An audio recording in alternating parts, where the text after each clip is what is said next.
A liminar que determinou que Fernando Francischini retome, então, a vaga na Assembleia foi concedida pelo ministro Cássio Nunes Marques. Com isso, além dele, também voltam Emerson Bacil, do Carmo, e Cassiano Carão. E nós recebemos agora, para comentar a decisão do Supremo e a repercussão dessa decisão na Assembleia Legislativa, o deputado Fernando Francischini, que está aqui no estúdio conosco. Bom dia, seja bem-vindo, deputado, uma ótima manhã. Bom dia, Rafaela, bom dia, Marques Souza e todos os ouvintes da Jovem Pan. Era uma decisão injusta, era uma decisão sem precedente, uma decisão que afetava a liberdade de expressão não só de um parlamentar, mas de jornalistas, comunicadores, do cidadão comum via redes sociais. É um precedente muito perigoso numa democracia você optar por evitar que alguém faça críticas ao sistema, evitar que alguém possa se posicionar ideologicamente também. Se nós vivemos numa democracia e há um esforço enorme das instituições em ações que mantenham essa democracia, nós não podemos esperar uma decisão judicial que vá contra a liberdade de expressão. E eu acho que ontem o Supremo Tribunal Federal, através do ministro Nunes Marques, restabelece esse indicativo para o nosso país. Eu espero que quando do julgamento agora do mérito definitivo desse caso, vários ministros acompanhem, como foi na Justiça, Rafael, na Justiça Eleitoral no Paraná, onde nós fomos absolvidos pela imensa maioria dos votos, em função de não existir uma legislação sobre fake news. O que é fake news, Rafael e Marques Souza? Ninguém consegue definir o que é fake news. Deputado, agora é importante falar, o senhor já até adiantou isso, né, que espera que a decisão seja também debatida pelos outros ministros, né? Uma decisão liminar por enquanto. Como é que está a sua expectativa? Esse assunto, por exemplo, deve ir ao plenário? Como é que o senhor pensa que os outros ministros vão se posicionar sobre essa decisão do ministro Marques? Veja, Marque, o ritmo normal no Supremo Tribunal Federal agora, de uma ação como essa, que é um recurso extraordinário, vai levar alguns anos, né, para ser julgado o mérito.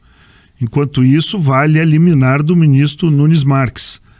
E essa liminar restabelece meu mandato, minha elegibilidade e coloca para o Brasil uma discordância, abre-se um voto discordante para que muitos ministros também possam acompanhá-lo. A gente sabe que há hoje um embate muito grande ideológico e que alcança também o Poder Judiciário sobre a liberdade de expressão.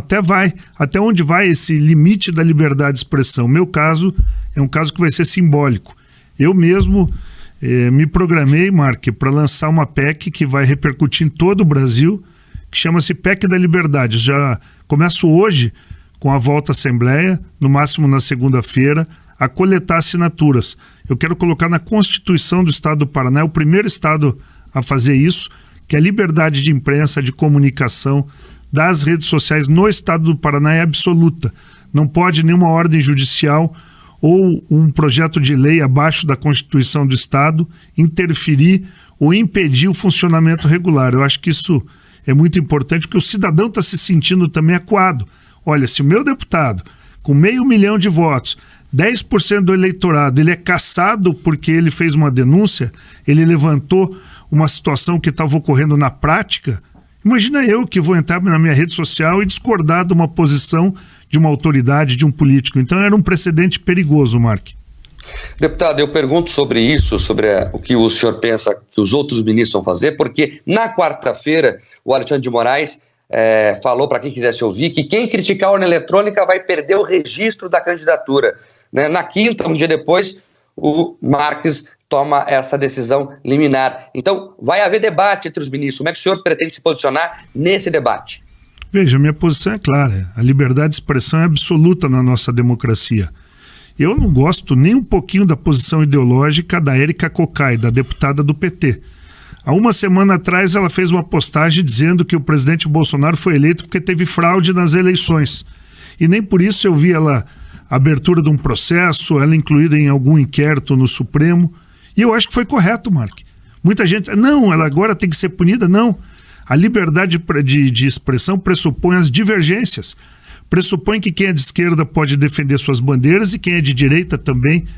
Se a gente defende a liberdade de expressão do cidadão comum, Nós temos que agora nos posicionar perante o Supremo. O Supremo não é uma ilha isolada, o Supremo é uma instituição muito importante no nosso país, e mostrar que o cidadão de bem, o cidadão comum, quer ter essa liberdade de criticar a política, criticar a urna eletrônica, criticar o que ele não concorda.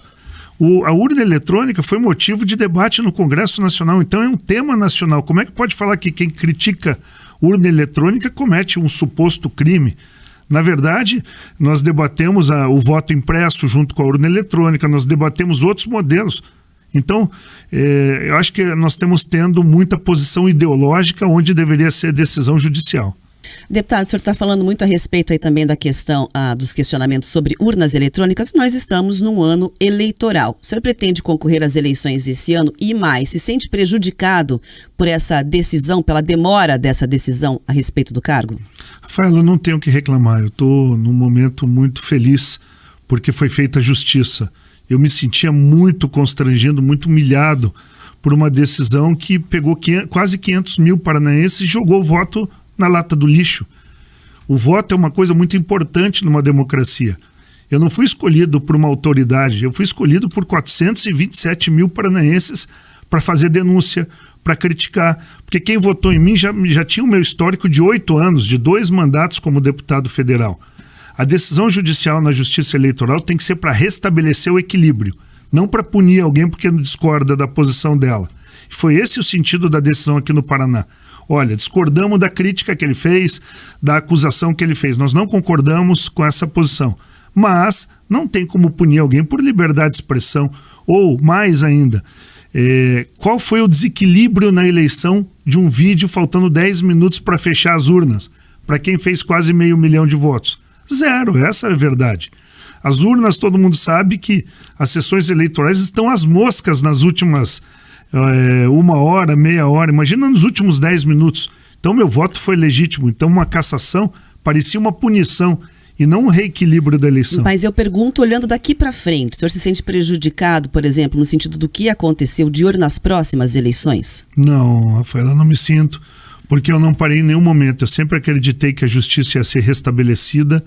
Eu confiei que no Supremo Tribunal Federal nós poderíamos ter uma situação que restabelecesse esse mandato. Por isso eu não reclamo para trás, eu olho para frente. Eu não decidi nem se vou ser candidato esse ano. Estava até preparando talvez a minha esposa para disputar a eleição, a Flávia Francischini, nos próximos dias. Por quê? Porque eu acho que um trabalho como esse tinha que ter tido continuidade. Eu não conseguia enxergar o fim depois de tanto esforço, de bandeiras, de defesas pessoais, em ser interrompido dessa forma. Então eu estou muito feliz e eu tenho certeza que para frente agora é a retomada do mandato que faz crítica, que continua se posicionando. Muita gente me falou de ontem para hoje, agora tira o pé, né? Pelo amor de Deus, não continue mantendo o nível de crítica que você fazia, que vão derrubar a tua decisão. Eu acho que é o contrário, Marcos Souza. Se eu recuar agora e mostrar, eu estou mostrando uma covardia que é inexistente na história do meu mandato. Sempre foi posicionado. Se alguém gostava ou não gostava, pelo menos não podia dizer, olhar para o Francischini e falar, não, esse não se posiciona. E eu vou continuar fazendo agora o indicativo do que eu não concordo nessas decisões judiciais. Eu vou defender a justiça no Paraná foi muito correta, muito séria. Vou defender o Supremo Tribunal Federal porque eu acho que é uma instituição, mas não algumas decisões e alguns posicionamentos individuais de alguns ministros que muitas vezes está no limite de decisões mais políticas do que decisões judiciais. Deputado, na decisão que cassou o seu mandato, né, os ministros, em especial Alexandre de Moraes, deixou muito claro que isso era um exemplo, né? Ele falou algumas vezes, usou essa palavra, né, que sirva de exemplo. O senhor acredita que foi um bode expiatório? Não, com certeza. A minha decisão era uma decisão que visava o presidente Jair Bolsonaro. Eu estava simplesmente no caminho.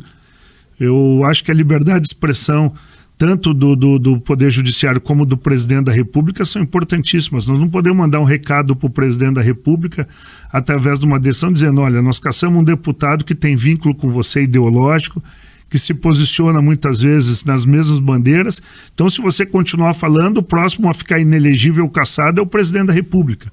Isso não é possível numa democracia.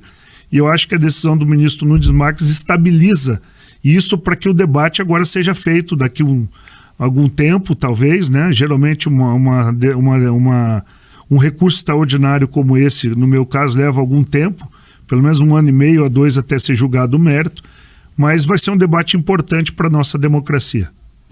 Deputado, ainda nesse assunto, como é que você está vendo agora essa questão das fake news? O senhor já falou que é difícil, né, definir o que é fake news ou não é, e esse, né, se desenha a ser o principal debate das eleições, né? O Supremo Tribunal Federal está falando sobre isso, né? O TSE também, ameaças de caçar quem divulgar fake news. Como é que o senhor acredita que vai ser esse controle do que é ou do que não é fake news?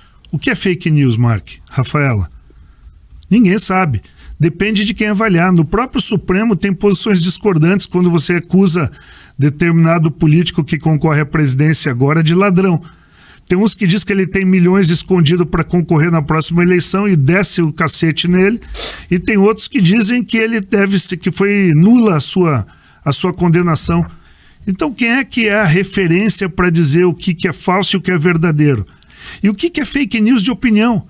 A opinião do Marcos Souza da Rafaela é se você pegar a rádio do Diário do Centro do Mundo, eles vão ter outra opinião diferente. Qual dos dois cometeu fake news? A que diz que o presidente Bolsonaro é forte candidato ou a que diz que ele está morto e as pesquisas vão dar primeiro turno Lula? Então, depende de quem avalia. Eu acho que fake news é um instrumento criado para fazer censura, para amordaçar o cidadão e aqueles que falam. Eu entendo que nós já temos uma legislação, crimes de calúnia, difamação. Na área civil nós temos ações de indenização para quem cometeu algum abuso. Criar uma lei nova de fake news é amordaçar o comunicador, o jornalista, o cidadão, o deputado que faz denúncias. Então, nesse fato que nós vemos no Congresso Nacional, um projeto em andamento, ainda se tenta salvar alguma coisa, porque o projeto é tão esdrúxulo, é tão ridículo que para salvar ele botaram que não cabia fake news nas redes sociais dos deputados. Imagina um deputado não poder falar o que ele pensa. A imunidade parlamentar é um pressuposto da democracia também. Alguns, como eu e outros deputados, usam a imunidade para fazer denúncias, para indicar onde acha que tem coisa errada. Outros usam a imunidade parlamentar para se proteger dos crimes que cometeram. E por aí que vem o debate. Eu acho que a imunidade vai entrar em pauta também, Mark. Deputado, o senhor acha que a democracia brasileira está em perigo? Não, eu não acho, Mark. Eu acho que a decisão do ministro Nunes Marques mostra que tem pensamentos diferentes do Supremo Tribunal Federal e que vão se levantar. Podem gostar ou não do que eu falo, gostar ou não do que o presidente Bolsonaro fala, ou até do Lula, gosto ou não gosto do Lula. Mas o importante é poder falar, é poder indicar os caminhos, é dar a sua opinião, porque uma democracia pressupõe isso. Senão fecha tudo e vamos criar só um canal oficial que diga só o que aquelas pessoas que estão no poder querem falar. O cidadão que usa a rede social tem a rede suspensa, o outro que fala demais vai preso, o outro tem que fugir do país. Não é assim que funciona. Então, eu acho que o voto do ministro Nunes Marques foi um voto divisor de águas, mostrando que podem ter opiniões divergentes. E eu tenho certeza, Mark, vai ter patrulhamento ideológico pesado em cima do ministro Nunes Marques por causa dessa decisão. Gente que tem interesse em impactar como se não fosse uma decisão muito técnica, querendo criticá-lo hoje. Por isso que é importante o posicionamento daqueles que lutam pela liberdade, porque foi um divisor de águas essa decisão. Deputado, falar dos próximos passos, o senhor já adiantou que vai apresentar um projeto de lei aí para defender a liberdade de expressão. Como é que está a sua conversa com a Assembleia? Já tem data para tomar posse de novo? Como é que vai ser essa conversa dos deputados que voltam com o senhor? Quem vai sair? Como é que está isso? Olha, Marco, voltamos em paz.